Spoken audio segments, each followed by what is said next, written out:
Hello viewers, আতঙ্কের গণিতে আপনাদের সবাইকে স্বাগতম। আমি আশরাফুল আলম। আমি গত পর্বে যে কৌশলটা দেখিয়েছিলাম সেটা হচ্ছে যোগফল আগেই বলে দেওয়া। এই পর্বে আমরা দেখব যোগফল আগেই বলে দেওয়ার দ্বিতীয় কৌশলটা। তার আগে আপনাকে জানতে হবে আপনি এই কৌশলটা দিয়ে কি করতে পারবেন। আপনি আপনার ছোট ভাই, আপনার বন্ধু অথবা যে কাউকে এই কৌশলটা দিয়ে আপনি সহজেই অবাক করে দিতে পারবেন। কি বিশ্বাস হচ্ছে না তো? চলেন তাহলে।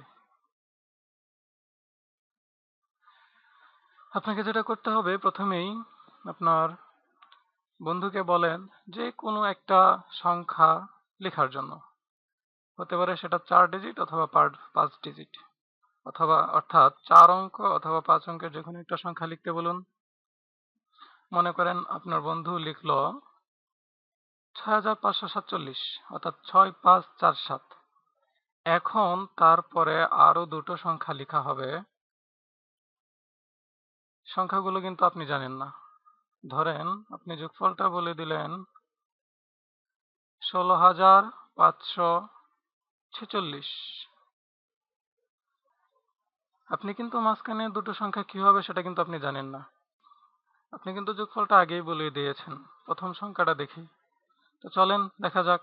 এবার আমরা সংখ্যা দুটো যদি তুলে দিই, অর্থাৎ এখানে কি হবে? তাহলে এবার আপনার বন্ধুকে দ্বিতীয় সংখ্যাটি লেখার জন্য অনুরোধ করুন।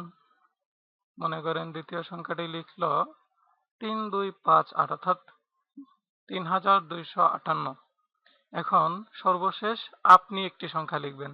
দুটো সংখ্যাই কিন্তু আপনার বন্ধু লিখেছে, আপনি কিন্তু এখনো কোনো কিছু লিখেন নাই। তাহলে এখন আপনার পালা। মনে করেন আপনি লিখলেন ৬৭৪১। তো চলেন মিলিয়ে দেখা যাক যোগফলটা কি ঠিক হয় কিনা। যোগফলটা একটু করে দেখেন। দেখেন ১৬৫৪৬ই হয়েছে। That was A trick. চলুন তাহলে এবার কৌশলটি কি দেখে নেওয়া যাক। এখানে আপনি প্রথম দুটো সংখ্যাই লিখেছে আপনার বন্ধু, কিন্তু তৃতীয় সংখ্যাটি আপনি লিখছেন। সুতরাং তৃতীয় সংখ্যাটার মাঝে আপনার কৌশলটা প্রয়োগ করতে হবে। প্রথমে চলুন দেখে নেওয়া যাক কি কৌশল প্রয়োগ করবেন তৃতীয় সংখ্যাটিতে। এখানে আপনার বন্ধুর লেখা দ্বিতীয় সংখ্যাটা ৩২৫৮। আপনাকে এখানে যা করতে হবে আপনার বন্ধুর লেখা সংখ্যাগুলাকে সবগুলাকে ৯ বানিয়ে দিতে হবে।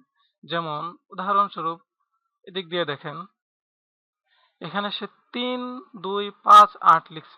আমি শুধু ৩টাকে ৯ বানানোর জন্য ৬ লিখলাম, ২টাকে ৯ বানানোর জন্য ৭ লিখলাম এবং ৫টাকে ৯ বানানোর জন্য ৪ লিখলাম এবং একইভাবে ৮কে ৯ বানানোর জন্য ১ লিখলাম, অর্থাৎ ৯৯৯৯।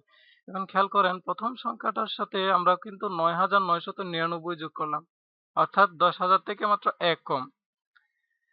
আপনাকে যোগফলটা আগেই বলে দেওয়ার জন্য যে কৌশলটা করতে হবে সেটা হচ্ছে আপনার এই প্রথম সংখ্যাটার সাথে কিভাবে ৯৯৯৯ যোগ করা যায় সে কৌশলটা জানতে হবে। খেয়াল করেন আমি প্রথম সংখ্যাটার আগে একটা ১ বসিয়ে দিলাম। তার মানে আমি কত যোগ করলাম? ১০,০০০।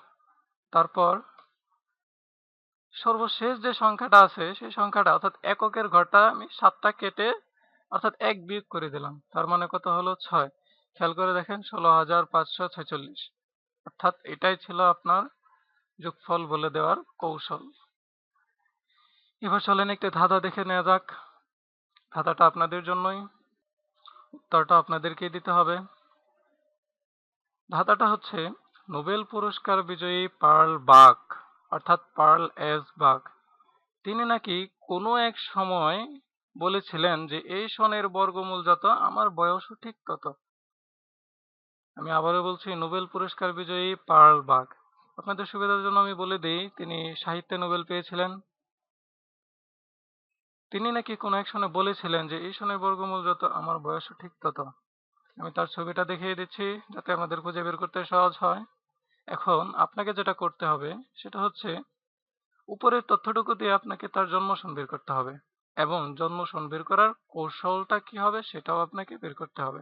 শুধু জন্মসন বলে দিলেই হবে না, কেননা আপনি এবং আমি নিশ্চয়ই সবাই এটা জানে যে আমাদের জন্য যে কোনো তথ্য খোঁজা বা খুঁজে পাওয়ার জন্য গুগল অর্থাৎ গুগল মামা আছে, যেটাকে আমরা এভাবেই বলি গুগল মামা।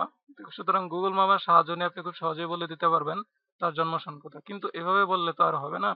আপনাকে কৌশলটাও বলতে হবে। কিভাবে আপনি বের করবেন অবশ্যই সেই কৌশলটা আপনাকে বলতে হবে। তো যদি আপনি বের করতে পারেন অবশ্যই কমেন্টস করবেন আমার ভিডিওতে।